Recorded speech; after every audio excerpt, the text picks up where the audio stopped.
Hello, everybody, and welcome back to the Cold Hard Truth NFL podcast. I'm Anish Gupta, I'm Srikar Rajendran. and today we've got not a big slate. Obviously, again, free agency's kind of died down, and we're heading towards the thick of the offseason. First the draft, but then those not cold summer months, but dry summer months because there's really no NFL talk. But we're gonna milk the last couple months of the offseason while we can. And for this week, we're gonna talk about things like the Saints and the Eagles trade, a couple free agency moves with Bobby Wagner and Devante Parker. And we're going to give you a little bit of a snippet with some teams upcoming with their over-under totals, and we'll give our thoughts and predictions on whether their teams will go over or under. I think we got 5 teams up on the slate. So let's start off with the Saints and the Eagles, which was just a really random draft trade. I got a notification like the middle of the day.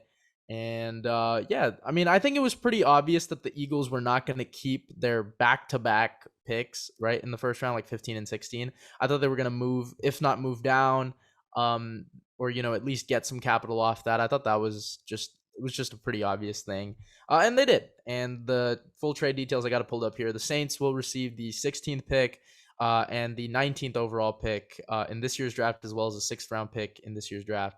And then the Eagles get some capital this year and in the following years. So the Eagles move down 2 spots to pick 18. They give up their first round pick, the third one, which was pick 19, in exchange for a 3rd round pick this year, pick 101, a 7th round pick this year, a first rounder next year, and then a 2024 second, which we're seeing the value of 2nd round picks now. It's it's increasing in value. So I'll let Srikar give his initial thoughts. Maybe start us off. Maybe who won the trade? What are your thoughts on it? And is it good for both teams in any way? And where should they go with it? When it's all said and done, it's tough to see this as a win in terms of value for the Saints. I mean, they're giving up a load of premium picks over the next 3 years, while Philadelphia, they're going from 4 first-round picks over the next 2 years to having 4 first-round picks over the next 2 years, just in a different order. But for Mickey Loomis, the intention is they need a quarterback. New Orleans needs a quarterback, and if they have to overpay to land a guy they want, so be it. They're going to be willing to do it. While I would say this draft class is light on top-tier quarterback talent, Loomis might see it differently. There's interesting prospects here led by Malik Willis, and you got Matt Corral, Kenny Pickett, Desmond Ridder. However, if the Saints want Willis, I mean, they better have another big trade up their sleeve. He's raw, but he has elite upside. He has a rocket arm, top-notch athleticism. There's teams that want him.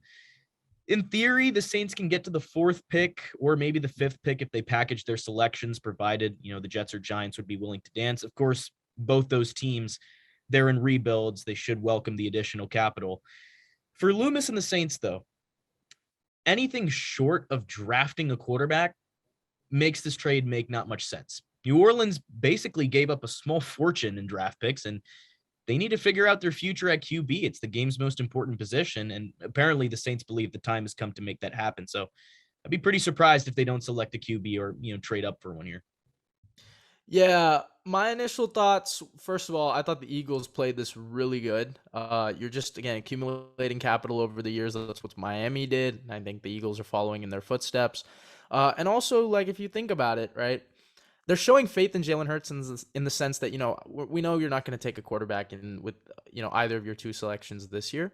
But if he does not pan out, let's say, this is going to be his 2nd year starting. Let's say he just massively fails. Because now that you have a 9-win season under your belt and you made the playoffs, you got to improve on that. Like, it's anything short of making the playoffs is regressing for Philadelphia. Say it how it is, but it's true.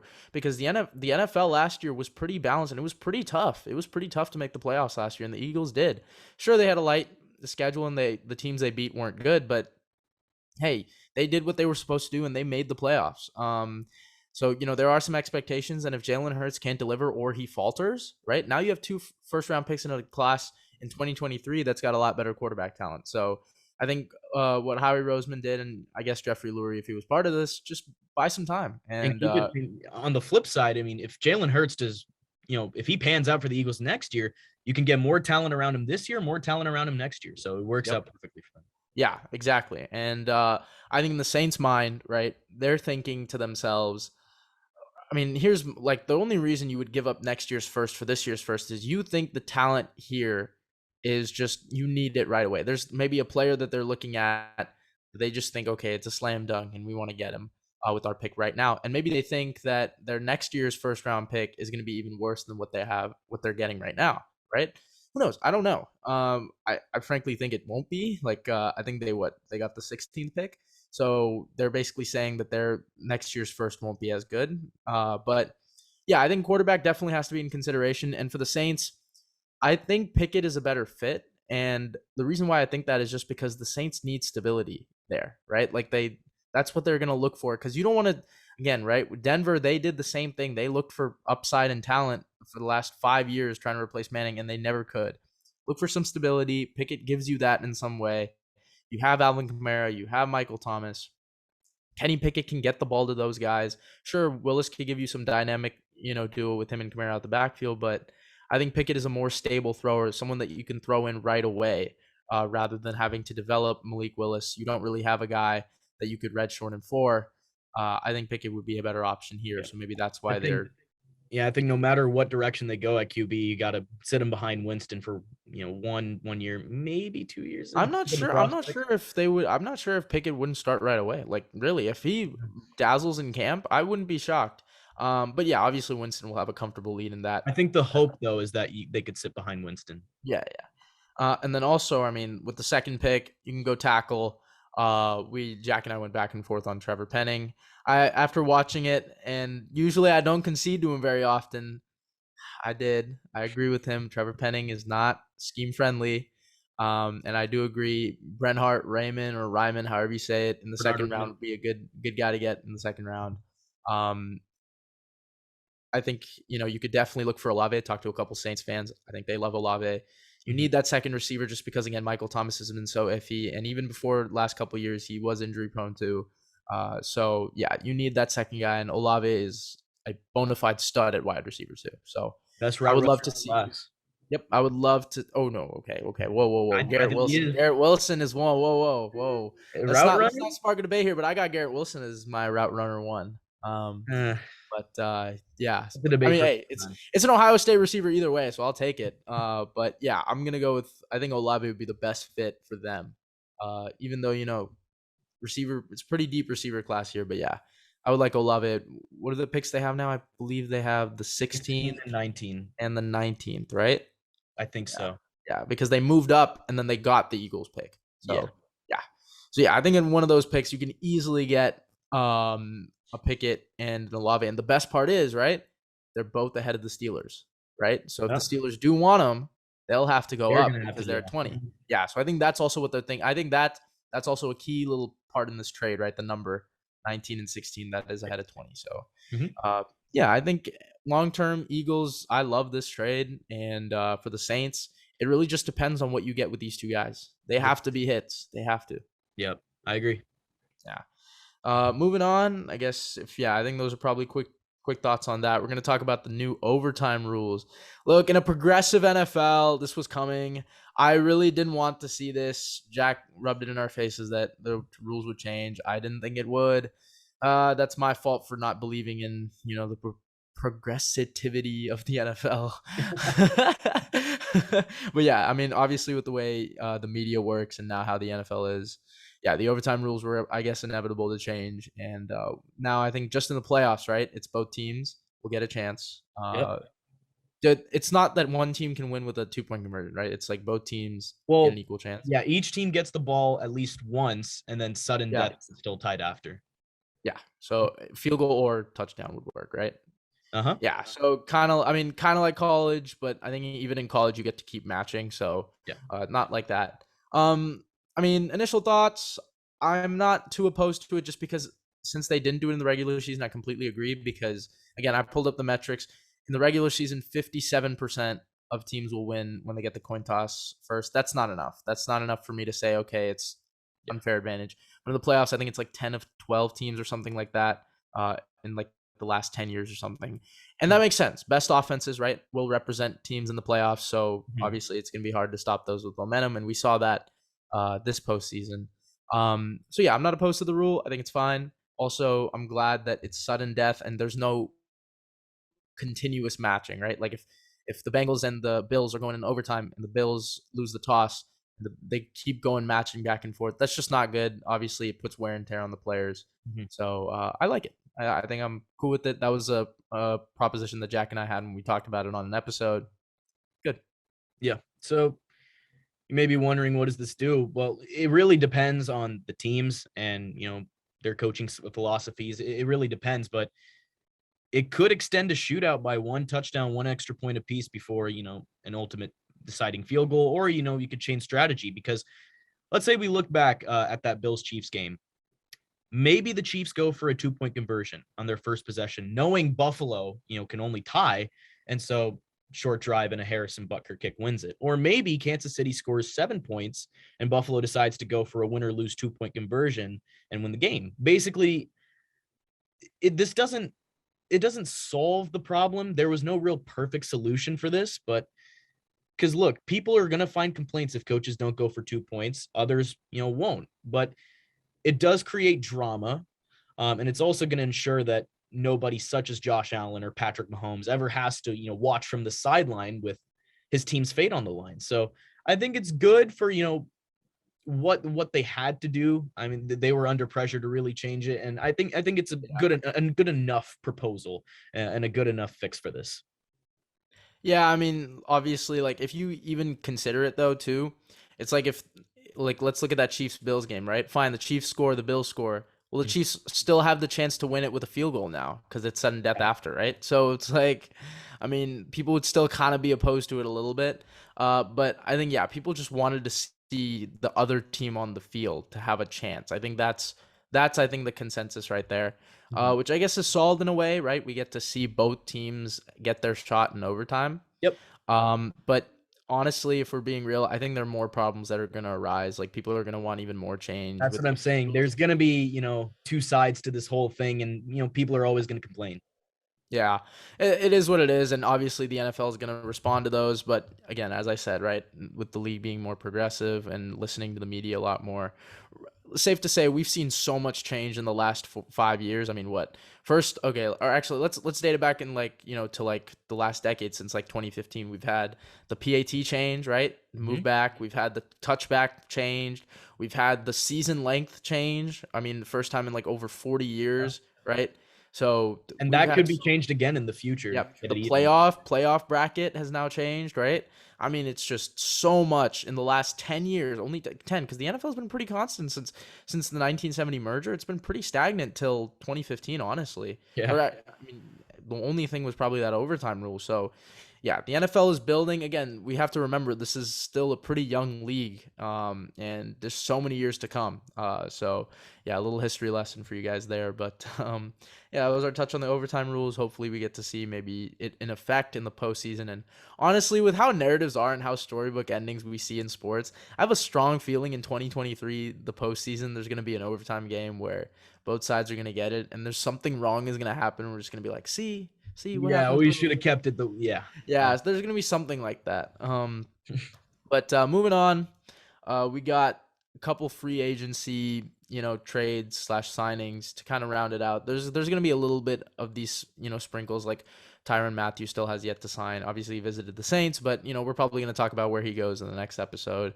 Maybe a potential Minka breaking the bank deal. Saw that a couple news pages post that. So, but right now we're going to talk about Bobby Wagner to the Rams and Devante Parker to the Patriots. Let's start with Devante Parker, obviously a niche favorite. I don't know if for those who are OG fans, how much I used to talk about Devante Parker. Uh, because in 2019 he had 1,200 yards, 9 touchdowns, and he cooked Stephon Gilmore. I don't know, you remember that, right? Remember the I final do game of the remember that. season? How Because much I talked about it. you wouldn't stop talking Yeah, about it. I wouldn't stop talking about it. So, yeah, that was one of my like little. I guess I have my like players, right, and I always talk about certain players for an extended period. Devontae was one of them. So I'll let you give your initial thoughts, maybe then I'll round it out. Because what was it, a third round pick and Devontae and a fifth for a third round pick? So Essentially, it's a pick swap and a salary dump for the Dolphins. They no longer owe Parker his salaries of $6 and $6.3 million over the next 2 years. But for the Patriots, uh, I think it's an easy decision to make this trade based on a few factors. For starters, New England needs more playmakers. Parker, he's been inconsistent and injured throughout his career, but he's only played a full season once and eclipsing 1,000 yards receiving in that same season. And in that same season, actually, he posted career highs in receptions, yards, and touchdowns. So, ability is there. However, Parker's other 6 seasons have ranged from, average to poor. He's never got more than 800 yards in any other year. He's never caught more than 4 touchdowns. It's been a struggle to stay on the field. He's missed 20 games. But, Bill Belichick sees more ability in him. And you only have Nelson Aguilar and Kendrick Bourne highlighting the receiver depth chart in New England. So Parker's arrival at that price point makes sense. And if it doesn't work, move on. If it does, the Patriots get a contributor from a division rival who can help Mac Jones take another step forward. And Belichick, he's basically gambling with a low investment on a solid upgrade. If it goes bust, fine. If it hits, it's a nice win for them. This is a team in desperate need, of a legit wide receiver one. Could he turn into that? Potentially. We'll see. Yeah, I mean, again, as a Devante Parker fan, that year, the 2019 year, I loved every game that he played. I mean, he was the AFC leader in receiving yards actually that year, which is pretty ironic. So I think, for the Pats, they get a guy at least who is still kind of young. I think he's 29. So he's got a couple years left, right? And you're not He's signing 29, him to any yeah. long-term extension. He was picked, I remember, first round 2015. Man, time really goes. But he's what, like a 6'3", 210-pound guy. Yep. So you get someone who you can line up on the outside, a wide receiver one. Obviously, yet to see if he can play like one, with how the AFC is kind of loaded with all these corners and players. But he's a really talented dude, and I think when he was given volume, right, in that year, he made it work. And as you said, that was his only healthy year. So I think it's a good move, and you didn't give up that much, right? So it's not like this is the end of the world type of trade if everything goes wrong. This is just a little sneaky move that the Pats made, and I think it's good, right? Because Parker also knows the Dolphins schemes. Sure, they're going to be outdated with McDaniel coming in, but hey, you take what you can get.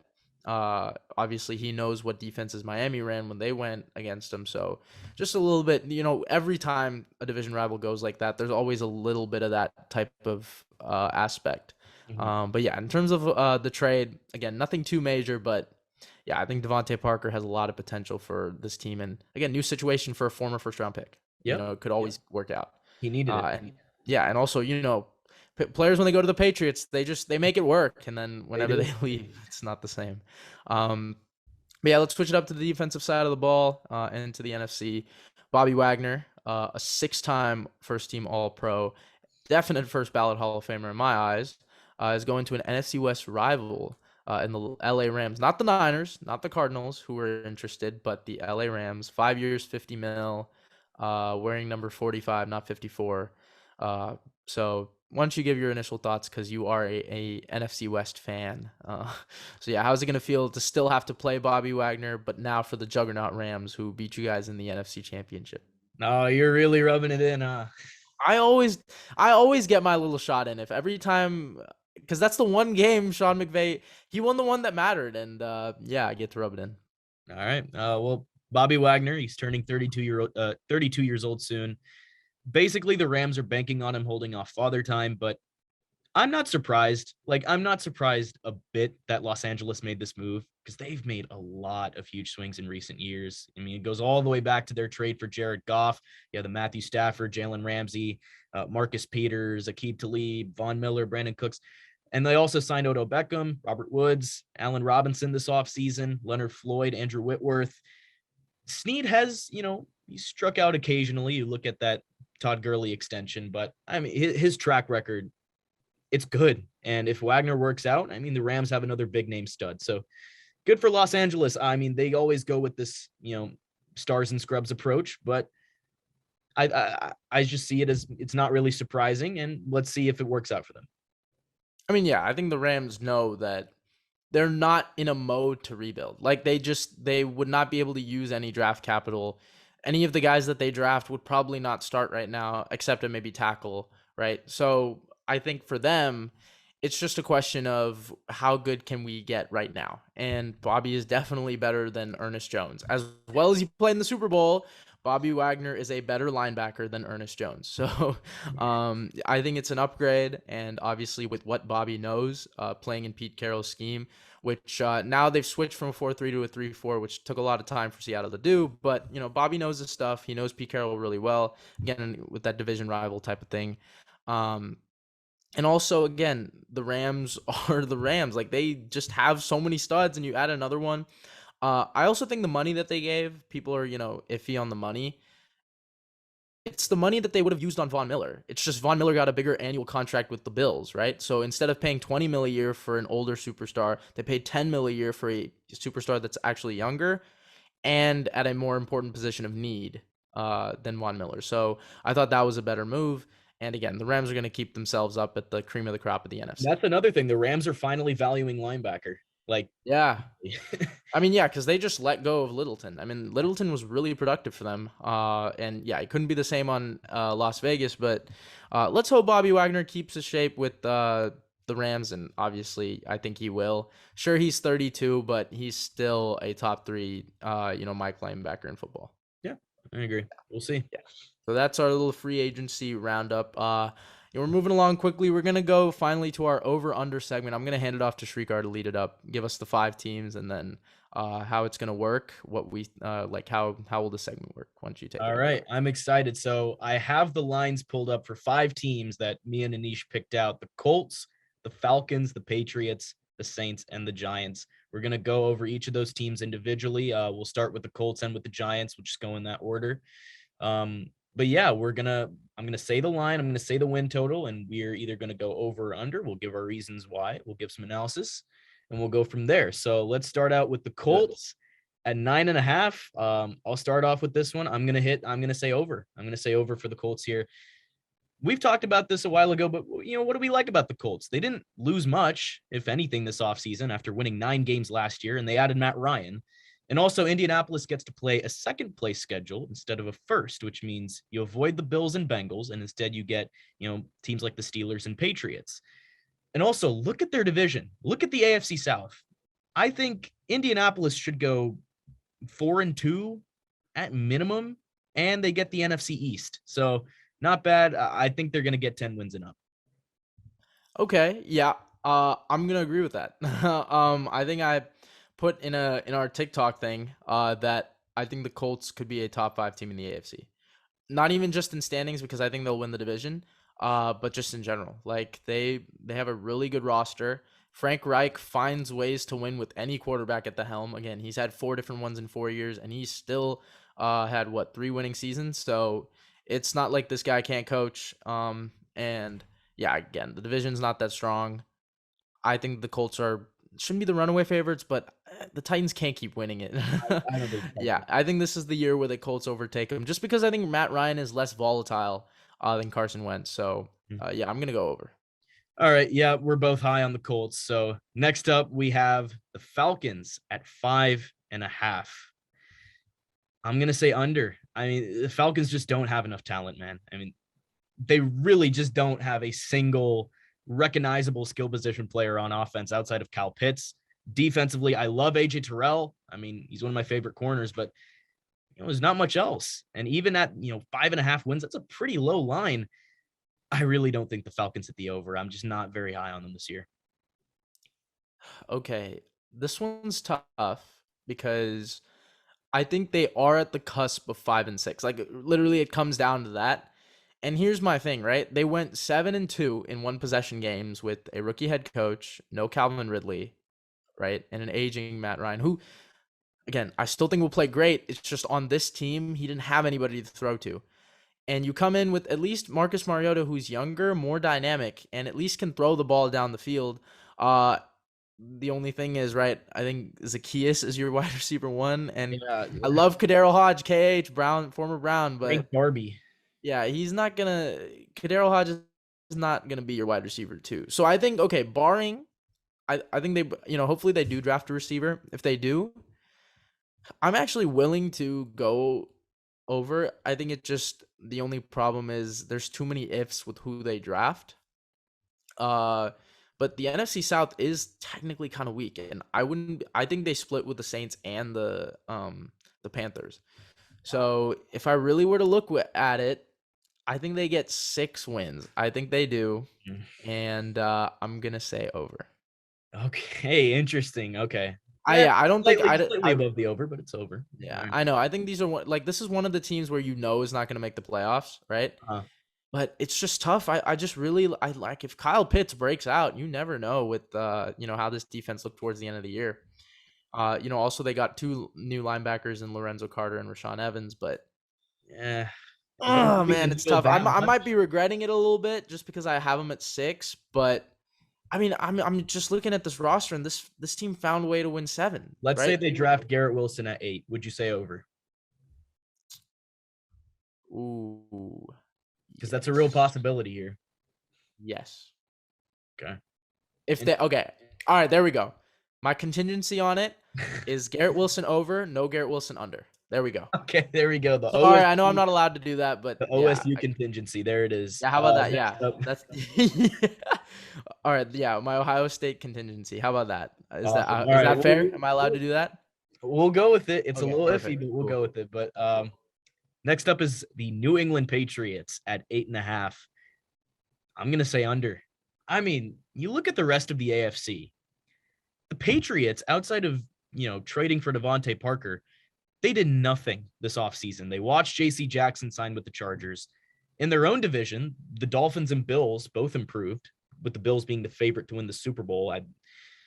I mean, New England is basically hoping Mac Jones continues maturing, but that really may not be enough considering they still don't have a legit wide receiver one pending Devontae Parker and a defense, which just lost one of its best players. So look, Bill Belichick is a wizard. He could figure out a way, but I'm going to say under 8.5 is pretty big for this team. I think the biggest thing that happened last year, in the AFC East was that playoff game, because the Bills finally said, "Hey, like this is our division now." Like Mm-hmm. they finally asserted themselves as the clear top dogs in this division, and going forward, I honestly wouldn't be shocked if they swept them for the next 3 years. Like that's really how confident I am in Buffalo. So I have the Pats actually going third in the division right now. I really do think the Dolphins leaped them with Tyreek Hill. I've always said receivers aren't the most important position, but when you get a guy like this who just fits so well with their scheme, I got to move him above. So yeah, I got the Pats around 8 wins, which is under 8.5. So yeah, I'm going under.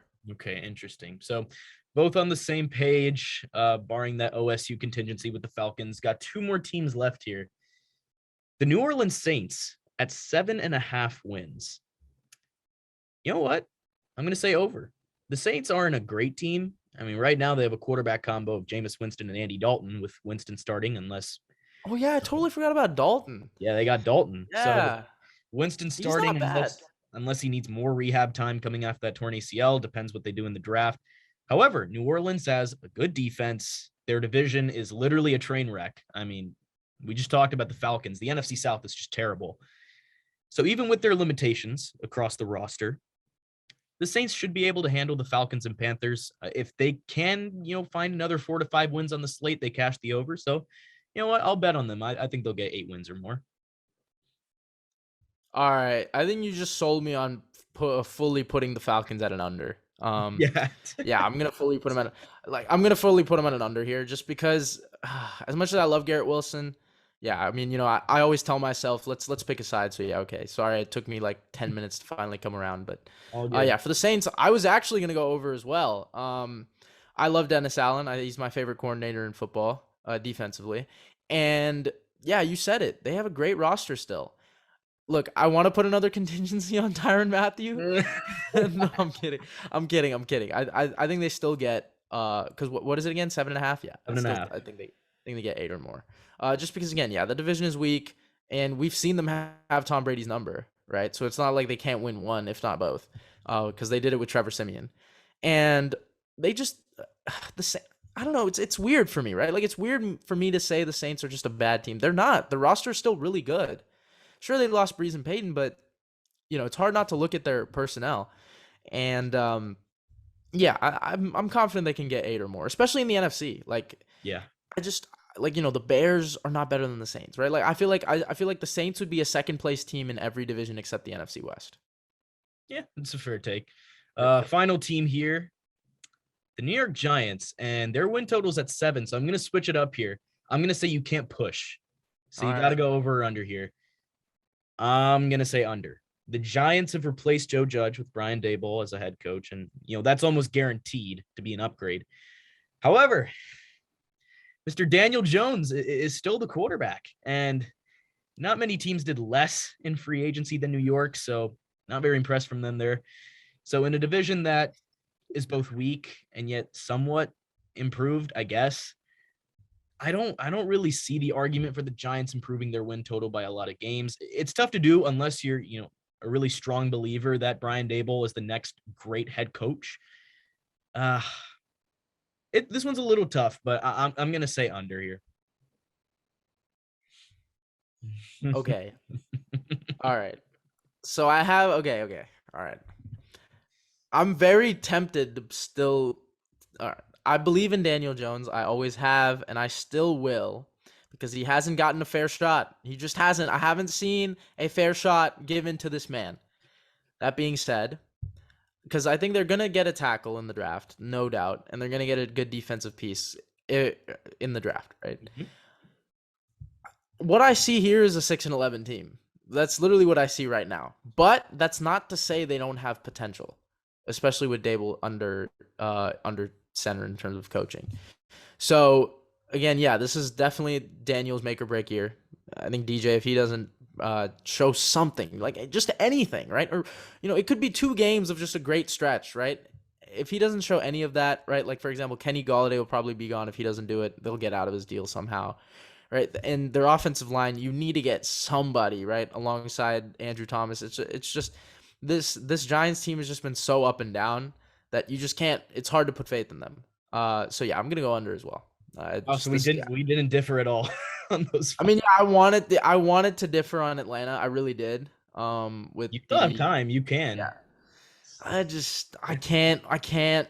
As much as if they had Baker Mayfield, maybe I would have. But nah, they got Marcus Mariota, who Yep. won a playoff game on the road. Ooh. But he did. Remember Yes, that he 18-point comeback at Kansas City that caused them to switch to Yeah. Patrick Mahomes? Mhm. I mean, but nah, I think I'm confident going under. Even if Garrett Wilson comes to Atlanta, which would be really ironic if it does. Because stay Could tuned, we happen. got some mock drafts on the way. But yeah, that was a fun segment. Yeah. Even though we didn't disagree. Okay. I mean, I was tempted to throw out there the Jaguars over under. Remember Yeah. at 6.5. I'm willing to I know last year I said over and I regretted it once I saw Urban Meyer with the whole strength and conditioning coach, but this year we got some content on the way. I'm sorry I've been so busy, but look, Trevor Lawrence, it's just, it's a take of mine that coaches are so heavily involved in quarterback stats just because of how plays are drawn up. Players are schemed open and people need to realize that. And last year, Trevor Lawrence, with what he was dealing with, just was not a pro-ready offense. And I Mhm. think with Doug Peterson, there's potential. So Jags were at 6.5. I'm sure you got the under, don't you? It's. I'll say this: it's tougher than last year, but I like Doug Peterson as the head coach for the Jags.